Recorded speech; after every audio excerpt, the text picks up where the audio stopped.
Assalamualaikum warahmatullahi wabarakatuh. Kembali lagi di channel Gudang Ilmu 42.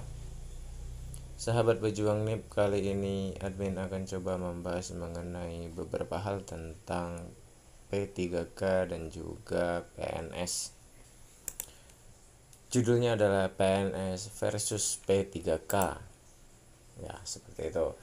Jadi dari PNS dan P3K ini timbul beberapa pertanyaan dari teman-teman, terutama yang ada di grup-grup Facebook dan yang lain-lain. Itu banyak sekali yang mempertanyakan bagaimana, yang pertama yaitu bisakah P3K menjadi kepala sekolah. Itu yang ramai diperbincangkan, terutama ada cuitan di Twitter oleh salah satu oknum pejabat ya, yang menjadi perdebatan bagi banyak kalangan. Yang kedua adalah berapa lama kontrak dari P3K tersebut. Ini dua pertanyaan yang akan admin bahas di video kali ini. Langsung saja ke pertanyaan yang pertama. Bisakah P3K jadi kepala sekolah? Jawabannya tidak. Jawaban tersebut didasari oleh Undang-Undang Nomor 5 Tahun 2014 yang mengatur tentang aparatur sipil negara. Bisa kalian cek sendiri di Undang-Undang Nomor 5 Tahun 2014 sembari admin memperlihatkan. Admin di sini bukan ingin menggurui, tapi kita coba untuk membahas undang-undang tersebut secara bersama-sama. Jika memang apa yang disampaikan oleh admin kurang berkenan, silahkan kalian cek dan telaah sendiri isi dari undang-undang tersebut. Kita lihat pada bagian ketiga di manajemen PNS pada pasal 55. Di situ dijelaskan bagaimana manajemen PNS meliputi yang pertama adalah penyusunan dan penetapan kebutuhannya, pengadaan, pangkat dan jabatan. Ada pangkat dan jabatan, sementara kalau di P3K itu tidak ada pangkat dan jabatan ya. Nanti akan kita bandingkan. Kemudian di bagian sini, fokuskan di bagian sini. Pengembangan karir. Ini tidak ada ya. Tidak ada di P3K. Nanti akan kita lihat. Sedangkan di PNS ini ada pengembangan karir. Ini yang benar-benar nanti akan kita bahas secara matang mengenai bagaimana seorang guru P3K akan menjadi kepala sekolah ini di bagian pengembangan karir ini. Kemudian dilanjutkan oleh pola karir, promosi, ada juga mutasi ya, yang tidak bisa didapatkan oleh P3K. Kemudian penilaian kerja juga ada di P3K, penggajian, tunjangan, penghargaan, disiplin, pemberhentian, dan jaminan pensiun dan jaminan hari tua. Ini juga tidak ada di P3K ya, ini hanya ada di PNS. Juga yang terakhir adalah perlindungan. Nah, ada poin-poin di sini yang paling kita akan soroti adalah mengenai pengembangan karir ini ya, pengembangan karir. Coba kita lihat bagaimana kalau di bagian untuk manajemen P3K ya. Kalau tadi manajemen PNS, kita akan lihat di bagian manajemen P3K pada paragraf 1 pasalnya 93.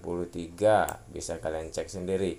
Manajemen dari P3K tersebut meliputi yang pertama penetapan kebutuhannya, kedua mengenai pengadaan, ketiga mengenai penilaian kinerja. Jadi P3K juga akan dinilai kinerjanya baik dan buruknya.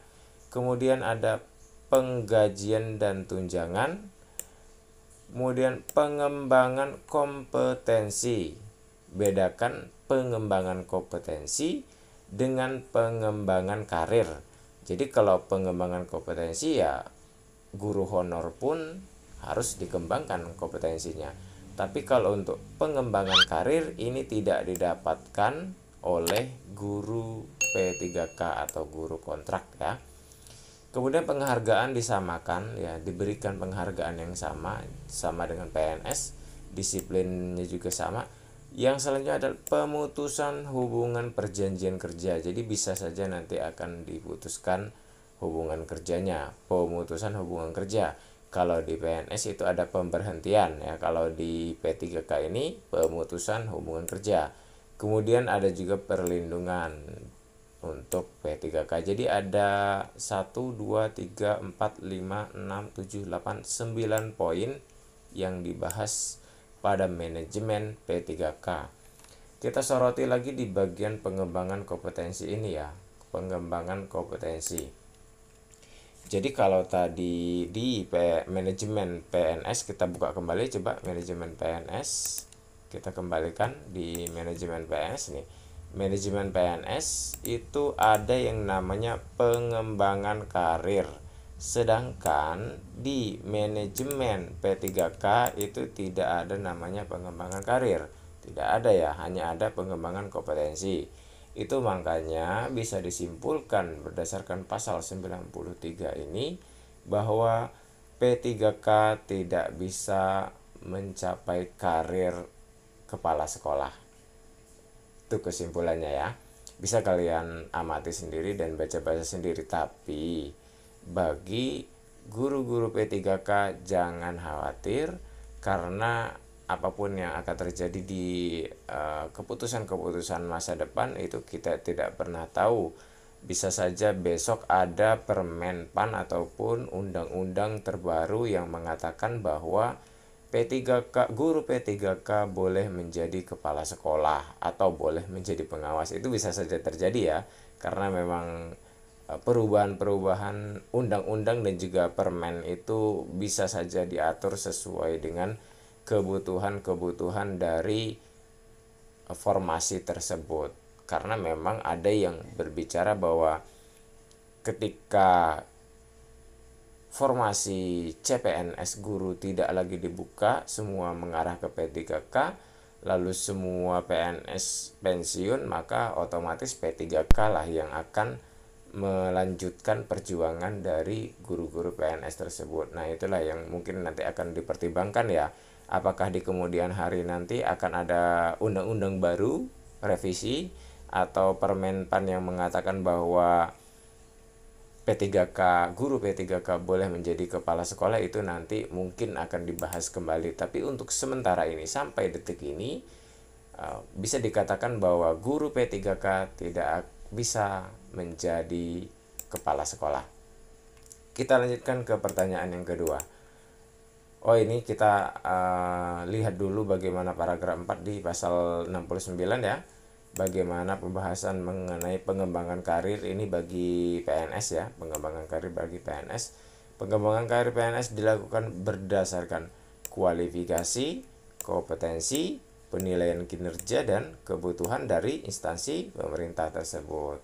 Jadi ini bisa menjadi kepala sekolah dilihat kualifikasinya, kompetensinya, penilaian kinerjanya, juga kebutuhan dari sekolah tersebut. Intinya itu ya, bagaimana pengembangan karir dari PNS tersebut. Kita lanjutkan ke pertanyaan yang kedua saja langsung. Berapa lama kontrak P3K? Pertanyaannya, berapa lama kontrak P3K? Karena memang kontrak itu pasti, yang namanya kontrak itu akan dibatasi ya, tidak seperti PNS. PNS itu kan sampai pensiun ya, atau ada aturan-aturan khusus, itu bisa berlaku sampai seterusnya. Jika P3K ini, karena sesuai dengan judulnya yaitu kontrak, maka pasti ada limit atau batasannya. Nah, di sini dikatakan bahwa di pasal 98 ini bahwa pengangkatan calon P3K ditetapkan dengan keputusan pejabat pembina kepegawaian yang membutuhkan ya, dengan kebutuhan. Di poin kedua dikatakan bahwa masa perjanjian kerja paling singkat 1 tahun dan dapat diperpanjang sesuai kebutuhan dan berdasarkan penilaian kinerja. Artinya khusus untuk P3K ini memang perjanjiannya itu variasi ya, bervariasi antara daerah A dan daerah B, itu bervariasi. Disilahkan ya untuk memberikan jangka panjang kontrak tersebut.